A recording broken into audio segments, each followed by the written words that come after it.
tentunya stok uang rupiah kita selalu sebagai otoritas sistem pembayaran akan menyediakan gitu ya, uang rupiah itu satu dalam jumlah yang cukup, dalam denominasi yang sesuai kebutuhan masyarakat, katakanlah pecahan uang kecil, pecahan uang besar, kemudian dalam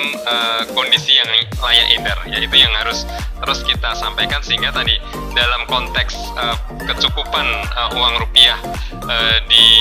hari besar keagamaan itu tentunya kita sudah mengantisipasi. Saya mungkin belum bicara nominalnya karena tentunya kita terus berkoordinasi dengan perbankan untuk melihat estimasi kebutuhan uang yang nanti akan didistribusikan melalui perbankan. Mereka akan menyampaikan ke BI, nanti BI akan menyiapkan